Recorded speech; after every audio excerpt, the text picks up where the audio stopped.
Hello students, today we will start Thomson's model of an atom या हम ये कह सकते हैं थॉमसन का एटॉमिक मॉडल।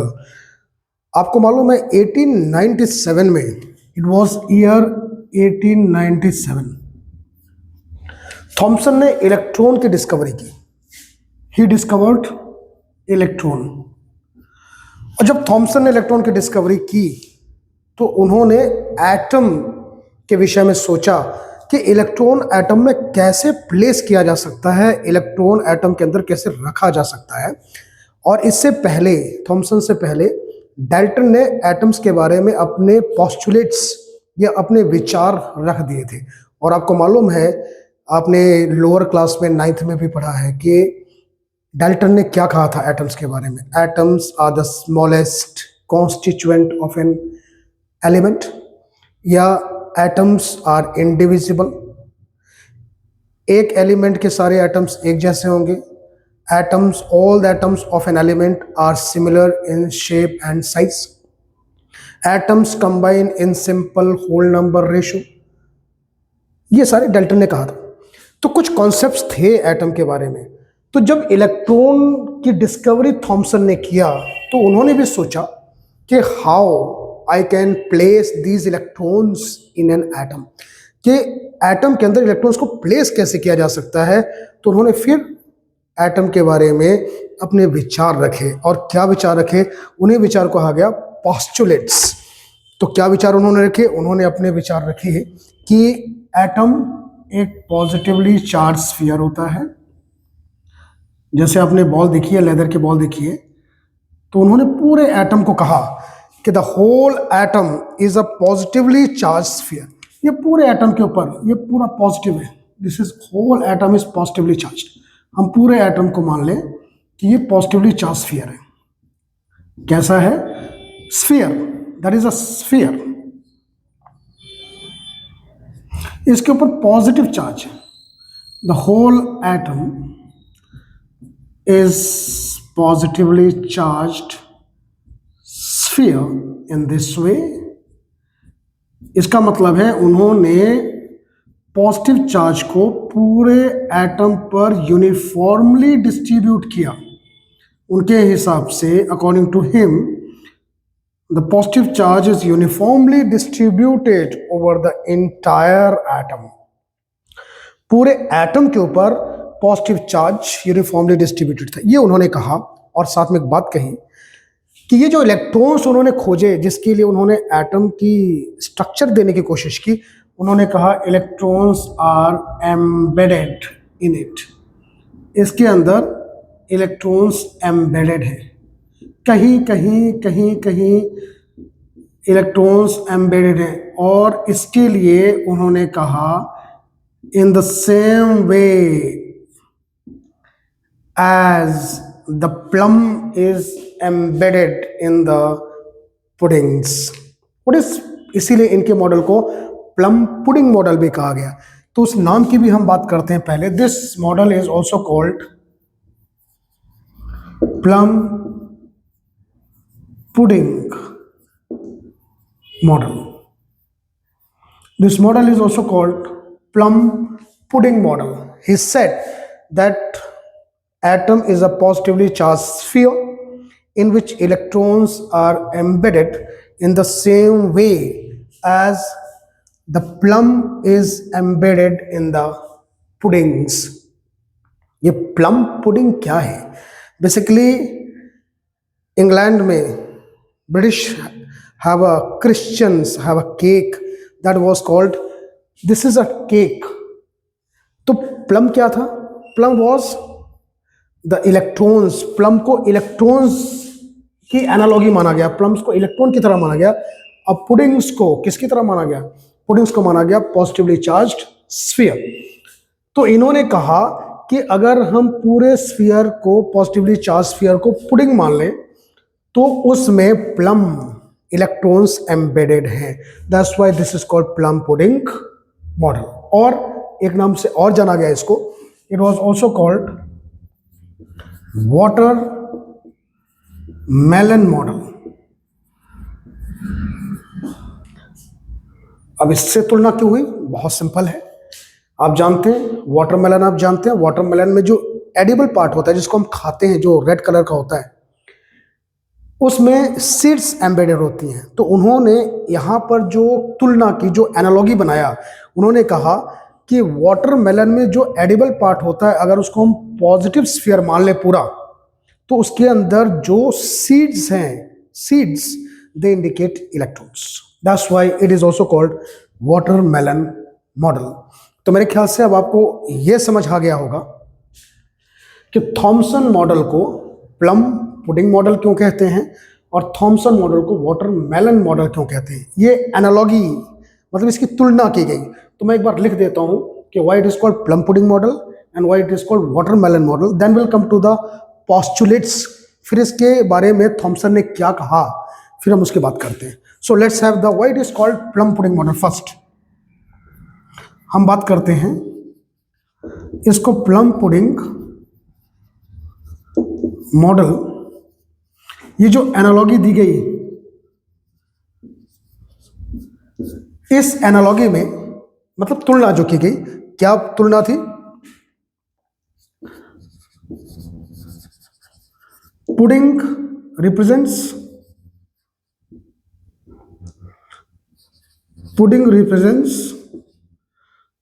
ये थोड़ा सा ब्लैक हो गया यहाँ पे, मैं इसको साफ कर देता हूं। Pudding represents the positively charge sphere, positively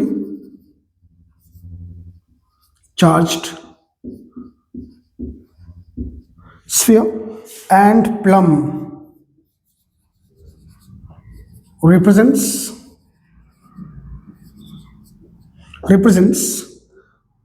the electrons. अब आप देखिए, now look, puddings represent positively charged sphere. That is, puddings are analogous to positively charged sphere, and plum represents the electrons. That's why it is called plum pudding model कहा गया, इसीलिए इसको plum pudding model कहा गया। ठीक है, आप इसको नोट कर लो, फिर मैं दूसरा बता दूं कि why it is called watermelon model. I hope आपने नोट कर लिया होगा, और अगर नोट नहीं भी किया है तो इट डजेंट मैटर, वीडियो को आप दोबारा देख लेना। नाउ द सेकेंड एनालॉगी जो थी, why it was called watermelon model. Watermelon तो पहले लिखा हुआ है, यहाँ पे हम एनालॉगी देख लेते हैं इसकी। Let's see the analogy. Watermelon model में जो एडिबल पार्ट था वाटरमेलन का, edible part, the edible part जिसको हम खाते हैं, जो रेड रेड कलर का होता है, द एडिबल पार्ट रिप्रेजेंट्स, मैंने बना भी दिया है, edible part represents the positively charge sphere, positively charged sphere, and the electrons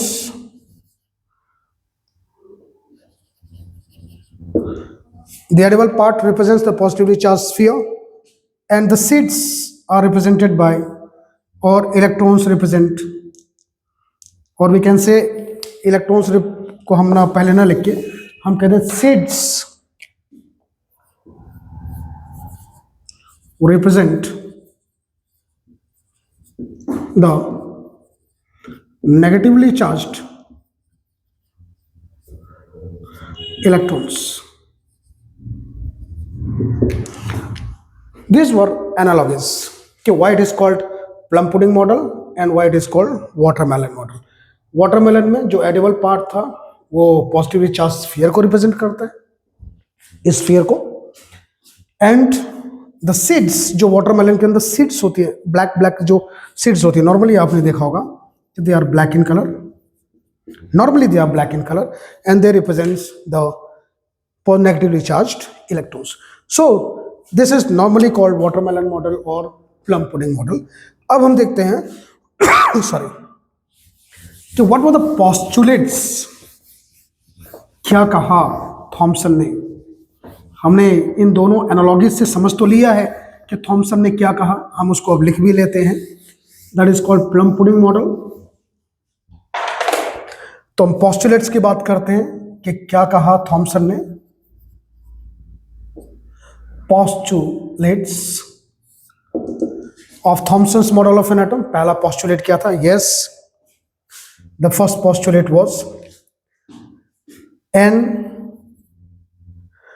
atom is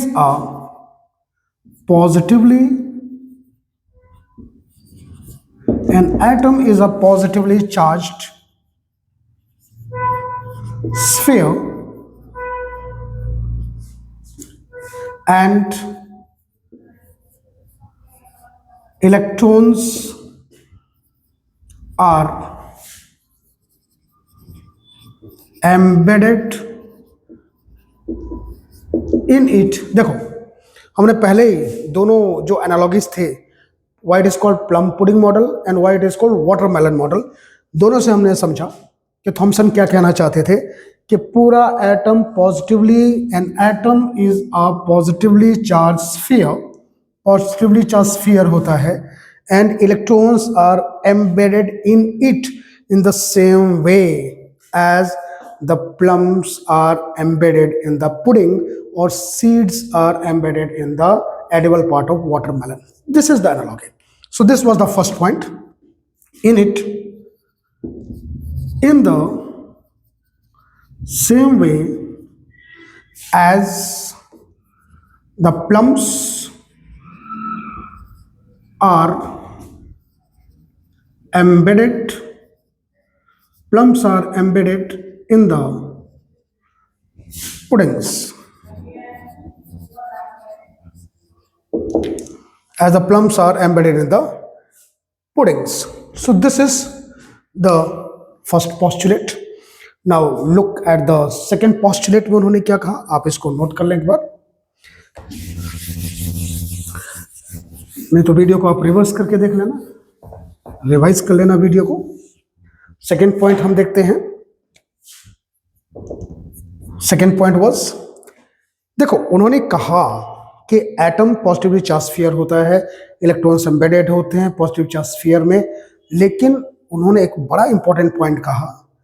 he said that the magnitude of positive charge, जितना इस पॉजिटिव स्फीयर पे पॉजिटिव चार्ज की value होगी, मैग्नीट्यूड होगा, is it right, is equal to the magnitude of negative charge. जितना positive charge होगा उतना ही negative charge होगा, इसलिए एटम कैसा होगा? न्यूट्रल होगा। Positive charge is equal to negative charge, cancel out. इसका मतलब है जितना, मान लो +10 पॉजिटिव चार्ज है, -10 नेगेटिव चार्ज है, दोनों क्या हो गए? That answer to be 0, that is atom come out to be neutral. इसीलिए इन्होंने सेकेंड पॉइंट कहा कि atom is electrically neutral, an atom is electrically neutral, that is the magnitude of positive charge is equal to the magnitude of negative charge. Yes, these are negative charge. These are the two important postulates. That is, an atom electrically neutral होता है, that is the magnitude of positive charge, magnitude किसका? positive charge equal होगा magnitude of negative charge. These are two important postulates. अब question उठता है कि इन्होंने atom के बारे में तो बता दिया, so was there any drawback? क्या कुछ कमियां थी, कुछ प्रॉब्लम्स थी एटम में, जिसके कारण आज हम इस एटम को नहीं मानते, इस मॉडल को नहीं मानते हैं? Yes, there was limitations in the model of an atom और in the Thomson's model of an atom. What were those limitations? वही लिमिटेशंस थी जिसके कारण थॉमसन का मॉडल फेल हो गया. इसी समय हुआ क्या, रदरफोर्ड और उनके स्टूडेंट्स गीगर एंड मार्क्सडेन, मैंने रदरफोर्ड के मॉडल ऑफ एन एटम में मैं बात करूंगा, उन्होंने एक्सपेरिमेंट किया and that was called alpha scattering experiment. Alpha scattering experiment क्या था, नाम से पता चल रहा है. अल्फा रेज लिया उन्होंने. अल्फा रेज हीलियम न्यूक्लियाई होती है और एटम के ऊपर उन्होंने बम्बार्ड कर दिया, बम्बार्डमेंट कर दी. कौन से एटम्स लिए? एक्सपेरिमेंट करने के लिए उन्होंने गोल्ड फॉयल लिया. गोल्ड फॉयल, गोल्ड फॉयल बहुत थिन होती है, बहुत पतली होती है, तो जो उसके ऊपर एटम्स का अरेंजमेंट होता है बड़ा यूनिफॉर्म होता है. ये एटम्स आर यूनिफॉर्मली अरेंज्ड. तो जैसे उसके ऊपर अल्फा रेज डाली गोल्ड फॉयल के ऊपर, बम्बार्ड किया. I will talk on this topic on Rutherford's model of an atom में मैं डिटेल में बात करने जा रहा हूं उसमें. तो उन्होंने देखा कि अल्फा रेज, कुछ alpha rays they were deflected by large angles. Atom के ऊपर अल्फा रेज पड़ी, अल्फा पॉजिटिवली थी, आप याद रखना, they were positive rays, positive. और थॉमसन ने अपने मॉडल को क्या कहा था कि पूरा पॉजिटिवली चार्ज स्फीयर है.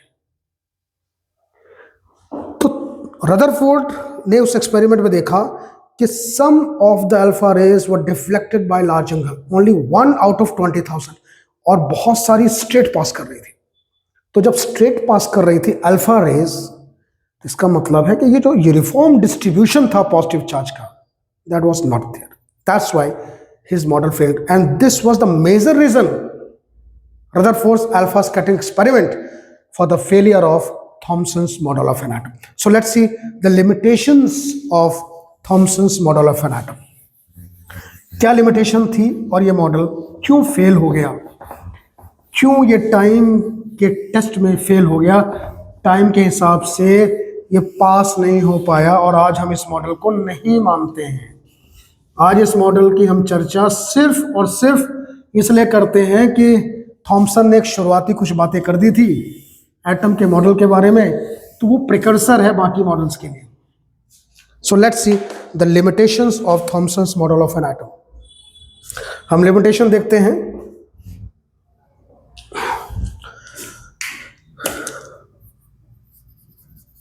Limitations of model. इस मॉडल की क्या लिमिटेशंस थी? सबसे बड़ी लिमिटेशन यही थी कि this model failed to explain Rutherford's alpha scattering experiment. Rutherford के अल्फा स्कैटरिंग एक्सपेरिमेंट को ये फेस नहीं कर पाया. हम ये कह सकते हैं कि रदरफोर्ड ने जो एक्सपेरिमेंट किया उसको ये भाई साहब एक्सप्लेन नहीं कर पाए कि ऐसा क्यों होता है कि बहुत सारी रेज एटम के अंदर से स्ट्रेट पास कर जाती हैं.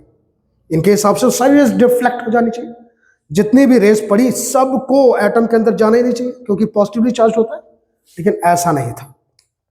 तो first limitation was it couldn't or it could not explain Rutherford's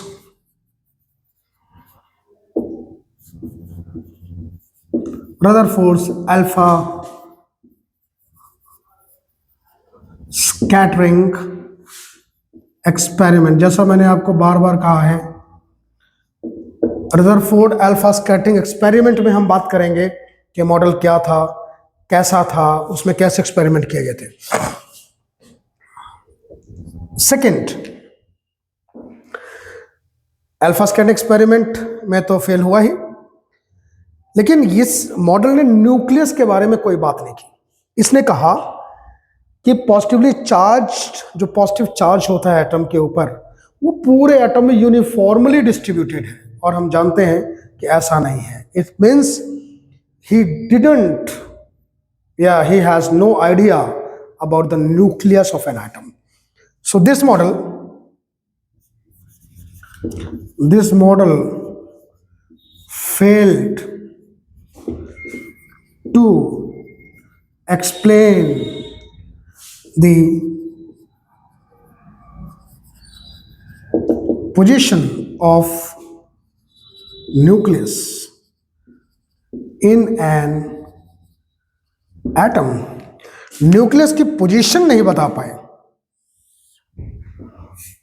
in spite इन्होंने क्या कहा कि positive charge is uniformly distributed, तो उसको हम तीसरी लिमिटेशन में लिख सकते हैं, that is according to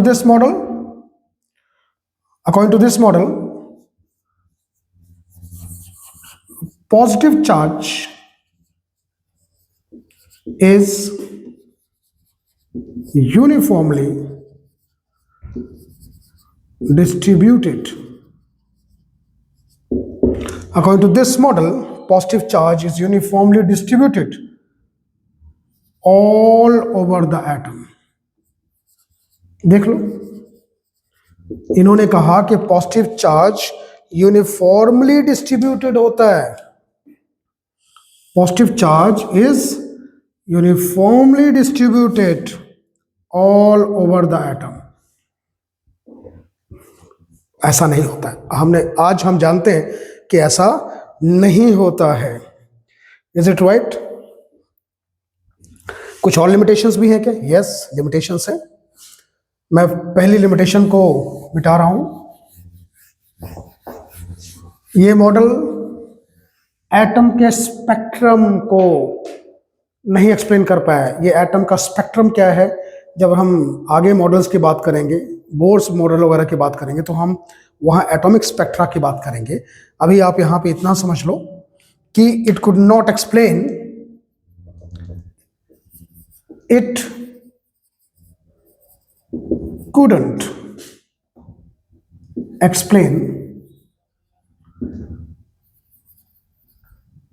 atomic spectrum। अगर मैं एटॉमिक स्पेक्ट्रम के बारे में बताना शुरू कर दूंगा यहाँ पे तो बहुत लंबा लेक्चर हो जाएगा। तो भाई आप सिर्फ इतना याद रखो कि ये मॉडल एटम के स्पेक्ट्रम की बात नहीं कर पाया। इसका मतलब है एटम में अगर रेस निकलती हैं, इलेक्ट्रॉन्स मूव करते हैं, और इलेक्ट्रॉन्स अगर एक शेल से या एक ऑर्बिट से दूसरे ऑर्बिट में जंप करता है तो उसमें कुछ स्पेक्ट्रल लाइंस बनती हैं, जिस कारण वो स्पेक्ट्रम का रूप ले लेती हैं, और ये मॉडल उस फिनोमेना को या उस प्रोसेस को एक्सप्लेन नहीं कर पाया। और कुछ लिमिटेशन, यस, ये मॉडल नॉर्मली थ्योरेटिकल था। थ्योरेटिकल, इस मॉडल के पीछे कोई बेसिक एक्सपेरिमेंटल फैक्ट नहीं था। जो थॉमसन ने कहा that was a theoretical concept. जैसे मैं कह दूं किसी भी पॉइंट को कि ऐसा होता है, लेकिन उसके पीछे कोई एक्सपेरिमेंट करके ना दिखाऊं, that was the case. This model was purely theoretical in nature. Theoretical in nature. आपको यहां से पता चला कि जब एक्सपेरिमेंटल बेस ही नहीं था, सिर्फ थ्योरेटिकल था, तो कमियां तो रहेंगी इसमें। So this is all about Thomson's model of an atom. हमने थॉमसन का मॉडल क्या था उसकी बात की, उन्होंने क्या पॉस्टुलेट्स, अपने क्या विचार रखे मॉडल के बारे में, इसकी हमने बात की। इस मॉडल की उनको आवश्यकता क्यों पड़ी, क्योंकि उन्होंने इलेक्ट्रॉन की डिस्कवरी की थी, हमने इसकी बात की। और क्या लिमिटेशंस थी इस मॉडल की कि आज ये मॉडल क्यों फेल हुआ, और वाई आज हम इसको एटॉमिक मॉडल क्यों नहीं मानते हैं। ये सारे के सारे रीजंस थे। So in the next lecture we will talk about Rutherford's model of an atom, Rutherford's scattering model of an atom, and very soon that video will come to you. Please watch it and study and go through the different models so that you have clear concept, आपके दिमाग में clear concept आए atom का model क्या होता है। और आपको मालूम है फाइनल जो मॉडल पास हुआ that was quantum mechanical model of an atom. Thomson का फेल हुआ, रदरफोर्ड का मॉडल है वो भी फेल हुआ, उसके बाद बोर का मॉडल है वो भी फेल हुआ, फिर का है quantum mechanical model. We will talk next Rutherford, then will talk Bohr's. Thank you very much.